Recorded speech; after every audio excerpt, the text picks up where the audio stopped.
तब आए हैं कोई जिन नेताओं ने बिहार को लूटा है उनको वोट देना है कि नहीं देना है? नमस्कार, मेरा नाम खुशबू कुमारी है। मैं अनुमंडल किशनगंज अनुमंडल उपाध्यक्ष हूँ और मैं बिहारीगंज विधानसभा 71 की संभावित प्रत्याशी हूँ। आपके प्रति क्या माहौल है वहाँ पे? देखिए, सबसे पहले तो जन स्वराज के प्रति जहाँ भी जाइए पॉजिटिव माहौल है। मैं जन स्वराज की एक सिपाही हूँ तो मेरे लिए स्वाभाविक बात है कि पॉजिटिव ही रहेगा। और एक चूंकि मैं महिला हूँ तो महिला को लेकर ज्यादा ही, आप जहाँ भी देखिएगा कि महिलाओं की संख्या ज्यादा है। आज से पहले था कि महिलाएं सिर्फ वोट करती थी, लेकिन अब इस बार की चुनाव में यह है कि महिलाएं सोच समझ कर वोट करेगी। और मैं महिला प्रत्याशी हूँ, इसलिए मुझे महिलाओं का बहुत सम्मान मिल रहा है, पुरुषों का भी मिल रहा है, तो मेरे लिए बहुत अच्छा पॉजिटिव है। क्या वहाँ से विधानसभा से जनरल सीट है या कहीं आरक्षण भी है? नहीं, आरक्षण सीट नहीं है, जनरल सीट है। General seat. और आपकी बात प्रशांत किशोर से हो चुकी है? प्रशांत किशोर से तो यूँ तो सभी की कार्यकर्ता, हर कार्यकर्ता, क्योंकि मैंने इसलिए विधानसभा में बिहारीगंज का सवाल उठाया, वहाँ से कई प्रत्याशी उभर रहे हैं तो फिर उसमें आपका भी नाम है, तो इसीलिए मैंने आपसे सवाल किया कि आखिर और सब प्रत्याशी जो इंतजार में है, क्या उनसे ही बात हुई है? मैं आपको खुल के बता देती हूँ कि जितने भी प्रत्याशी हैं, जिस भी विधानसभा में, पूरे बिहार में किसी भी प्रत्याशी को खुल के कुछ भी नहीं बात करना है कि प्रशांत जी से मिल लेंगे कि राष्ट्रीय अध्यक्ष जी से मिल लेंगे तो टिकट मिलेगी।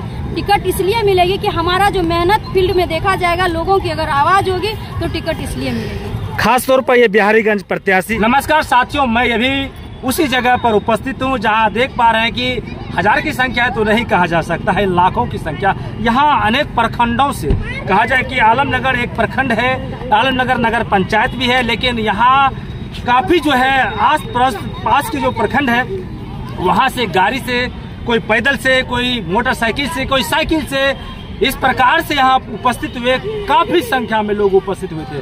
और खास तौर पर बता दूं, अभी हमारे बीच में जुड़ी हुई है नेत्री जो कि बिहारीगंज विधानसभा से उभरती हुई नजर आ रही है। इनकी कर्मभूमि बिहारीगंज है, इनका जो क्षेत्र बिहारीगंज है, बिहारीगंज की जो है कर्मशीलता और प्रधानता को देखते हुए प्रशांत किशोर से बात हुई थी।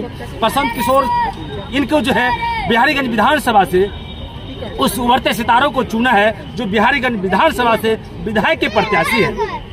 खास तौर पर उनसे बात करवाने के लिए मैं आपको वो तैयार करके आज विधानसभा में बदलते परिवेश को लाना चाह रही है, क्योंकि लोग प्रलोभन की काफी जो प्रशांत किशोर हमारे वीडियो में आप देख पा रहे हैं, प्रशांत किशोर किस प्रकार से बिल्कुल निष्पक्ष और वास्तविक बात को रखे, आखिर क्यों, क्या, कैसे, सारे सवाल को लेकर संक्षिप्त में यहाँ की जो विधायिका है वो जो खड़ा होना चाहती है, अब उभर रही है, उनसे क्यों नहीं बात कर ले। हमारे बीच में अभिनेत्री जो कि देख पा रहे हैं हमारे बीच में काफी लगनशील और मेहनती और जुझारू भी है, और इस बीच में अपनी बात को बेवाक रखना चाहती है और क्या कहना चाह रही है, जो अभी विधानसभा आपका जो बिहारीगंज विधानसभा के काफी लोग और चहेते आपका जो है ये वीडियो देखना भी चाहेंगे, पसंद करेंगे, क्या संदेश देना चाह रही है? सबसे पहले तो आपके चैनल को बहुत बहुत नमस्कार। और यहाँ जितने भी जनता, ये आलमनगर की भूमि है तो मैं तो पहले आलमनगर की भूमि के यहाँ के जनता को बहुत बहुत धन्यवाद दूंगी।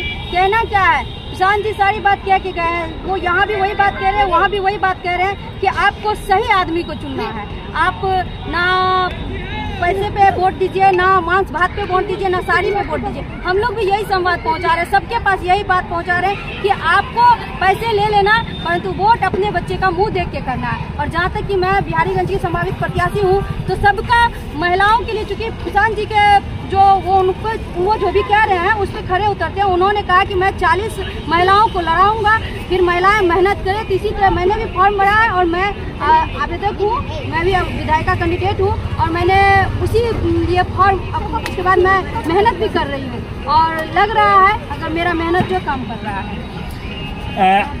कहने का कहीं काफी और सभी सवाल है, लेकिन जहाँ तक मांस और मदिरा की सवाल है, वो क्या आप उसमें सहभागिता देंगी या नहीं देंगी? नहीं जी, बिल्कुल नहीं। मैं क्यों नहीं देंगे? नहीं देंगे तो आपके कुंठित माइंड है, लोगों को जो कई 55 वर्ष से जो है मांस और मदिरा का लगा हुआ है वो नहीं देंगे, पूरा नहीं होगा, तो आपको वोट देने कौन लोग आएंगे? देखिए, प्रशांत जी एक डॉक्टर, मतलब डॉक्टर मीन्स हुआ कि लोगों का, जनता का डॉक्टर, उनको पता है कि बीमारी कहाँ है। और उन्होंने हमें भी बताया है कि ट्रीटमेंट कैसे करना है। अगर मैं सीधी सी बात है लोगों के पास जाती हूँ, मैं कहती हूँ अगर मुझसे कहा जाता है आप कुछ खर्च कीजिए, मैं एक तरफ में कहती हूँ बेशक मैं आपके लिए खर्च कर दूंगी। बहुत बड़ी जनसंख्या है तो 2-4 लाख में नहीं होंगे, करोड़ों रुपया खर्च करने होंगे, मुझे कर्ज लेना होगा या जमीन बेचना होगा, क्योंकि मैं भी मिडिल क्लास फैमिली से हूँ। तो इस सूरत में जब मैं इन जनता के वादों पे खरी उतरूंगी, मैं उनको पैसा दूंगी, पैसे से वोट लूंगी, तो स्वाभाविक बात है कल मैं विकास नहीं करूंगी, मैं अपना देखूंगी कि मैंने इतना करोड़ों रुपया लगा दिया है। तो जब मैं जनता को यह बात समझाती हूँ कि आपको क्या चाहिए, वो 500 चाहिए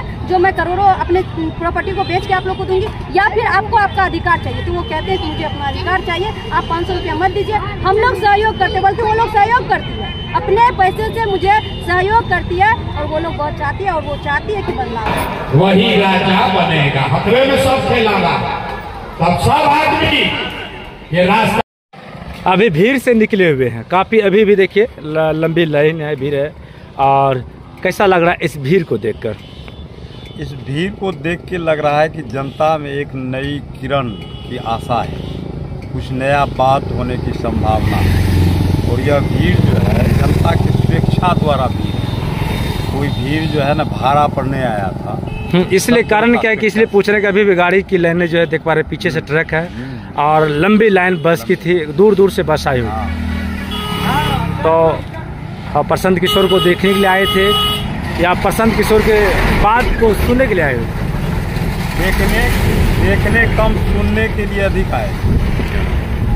और प्रशांत किशोर जब कभी भी कोई बात करते हैं, असल है वो तो देश स्तर के नामी गामी रणनीतिकार रहे ही थे।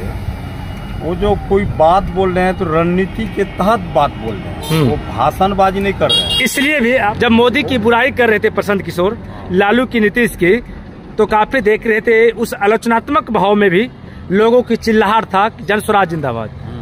क्यों, ये इस पर बोलेंगे आप?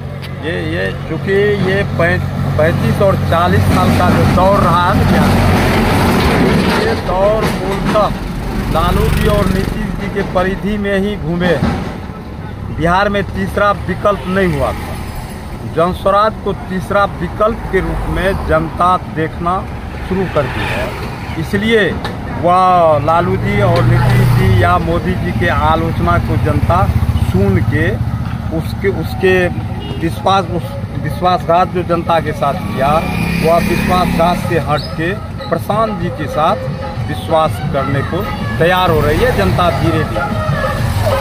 ये हुई अभिनेत्री विधायिका जो कि जन स्वराज से है, काफी बिल्कुल मजबूती बारीकी रूप से इन्होंने बात रखी कि मुझे उसी लालच में फिर नहीं फंसाना है जो मेरी प्रतिज्ञा के तरफ आपको आवाना है। बने रहिए, जय हिंद।